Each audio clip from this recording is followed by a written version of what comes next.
هواها ينوحفيه سهويو هويو هواها ينوهلا لدور هواها ينسومها لوينتا هواها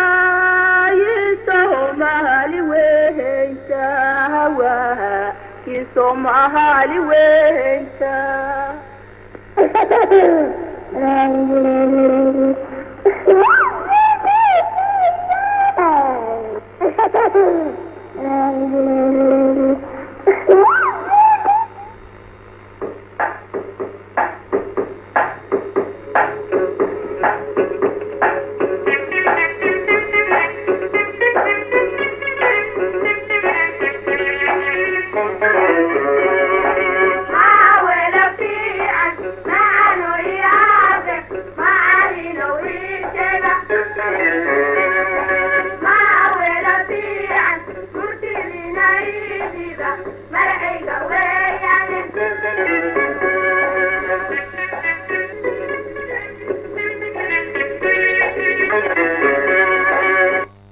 waxaa ku soo dhawaataan barnaamijkeennii carruurta oo aan maanta ku soo qaadanayno sheeko gaaban oo xiisa leh sheekadan aan ku soo qaadanno halkan waxaa la yidhahdaa sheekada maroodiga iyo dabagaalaha sheekadani waa sheeko dhaqameed beri hore carruurta soomaalidu ku sheekaysan jireen marka ay xoolaha la joogaan laakiin meelo ayaan ka beddelay si ay ula qabsato xilliga aan maanta joogno una kordhiyo xag waxbarasho ee afka soomaaliga intaanan gudagelin sheekada waxa aan sharaxayaa ereyada micno guud wata si carruurtu u barato kulana talinaya waalidka dhegaysanaya in ay ubadka u sharaxaan ereyada aanay fahmin haddaba aan gudagalno ereyada sharaxaadda u baahan dadka iyo xoolaha kiisa ninka ah waxaa la yidhaahdaa lab ka dumarka ahna waxaa la yidhaahdaa dhadig maroodi waa xayawaan naasleyda ugu weyn naasleydu waa xayawaanka ilmo nool dhala ee naaskooda ilmuhu jaqo si uu ilmuhu caano uu ku koro uga helo maroodigu waxa uu ku nool yahay afrika iyo eshiya maroodigu wuxuu dherarkiisu noqon karaa ilaa 4 mitir culayskiisuna ilaa 10 tan maroodigu waxa uu leeyahay gacan dheer oo uu biyaha ku cabo cunnada ku qaato iyo 2 fool oo dadka qaar ilka ugu yeedhaan oo waaweyn maroodiga kiisa lab waxaa la yidhaahdaa arbe maroodiga kiisa lab waxaa la yidhaahdaa arbe kiisa dhadigna waxaa la yidhaahdaa qalanjo anoo ku celinaya kiisa dhadig waxaa la yidhaahdaa qalanjo dabagaale waa xayawaan yar oo dhirta diirta waxa uu leeyahay dub bulbul leh ama aan odhan karno timo badan ku leh dabadiisa dheer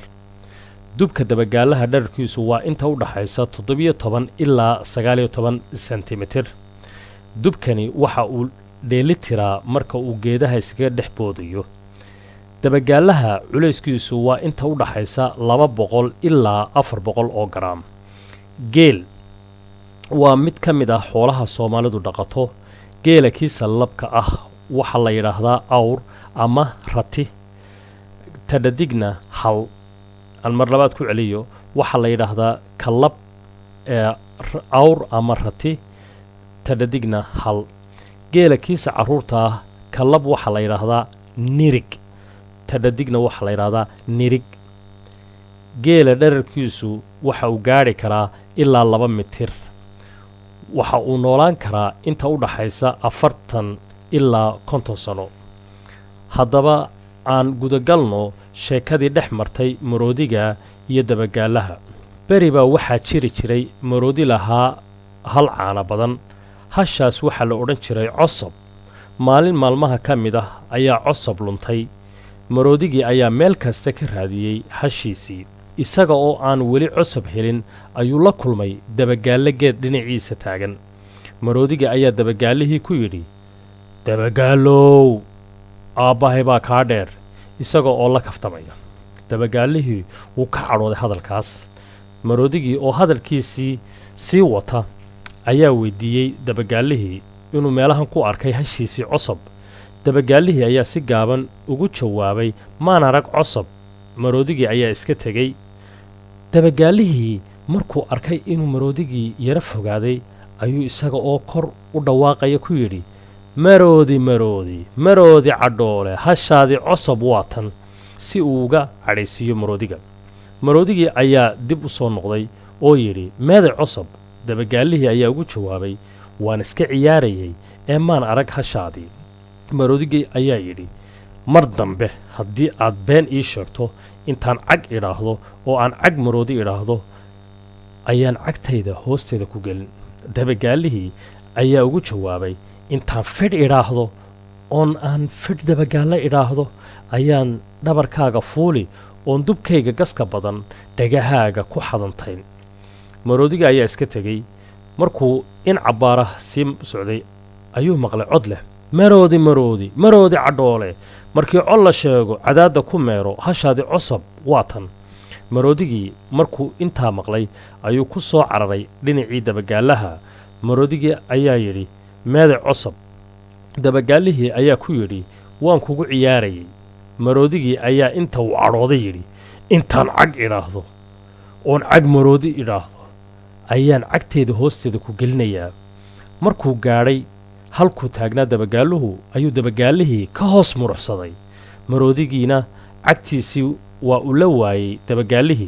dabagaalihii ayaa fidh yidhi oo fidh dabagaallo yidhi oo dul fuulay dhabarkii maroodiga dabagaalihii wuxuu maroodigu ku bilaabay inuu dubkiisa dhogorta weynaa ku xadanteeyo maroodiga dhabarkiisa iyo dhegihiisaba maroodigii waa u xadantooday waanu ishayn kari waayey oo qosol joojin kari waayey kadibna orday dabagaaluhu intaa waxa uu ku heesayey maroodi maroodi maroodi cadhoole markii col la sheego cadaadda ku meero maroodi maroodi maroodi cadhoole markii col la sheego cadaadda ku meero sidii maroodigii u ordayey ee dabagaalihii korkiisa ugu ciyaarayay ayaa dabagaalihii arkay cosab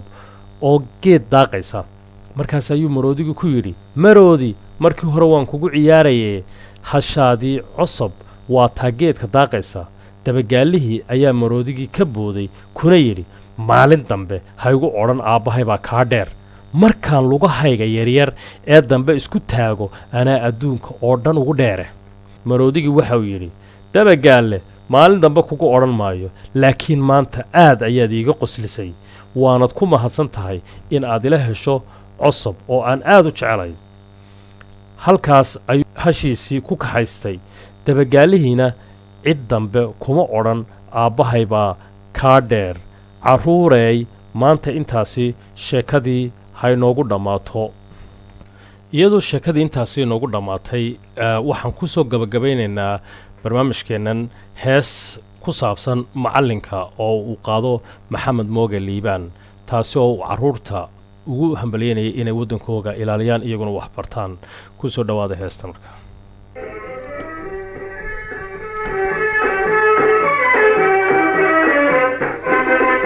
waxaan nahay wahdiga dugsiyada waxaan nahay waanada macallinka waxaan nahay wahdiga dugsiyada waxaan nahay waanada macallinka waagii baryaba awbax laga waraabsho waagii baryaba awbax laga waraabsho waxaan ku werwaraynaa wadankiina wax u barta oo xambaaro waajibkiisa wahsan mayno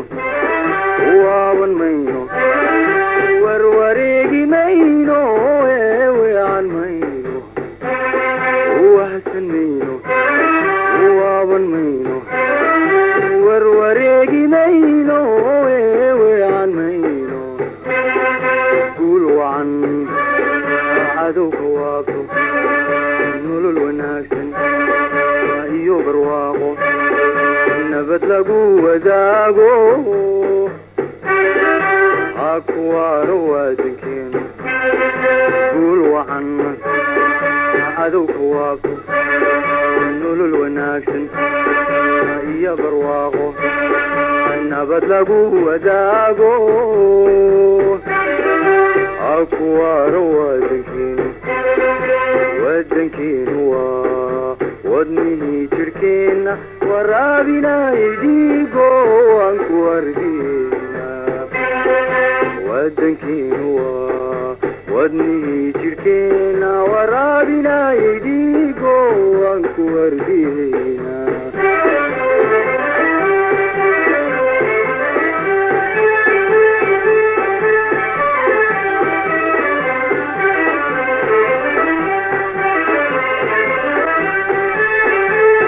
intaasi ay noogu ekaato heestaasi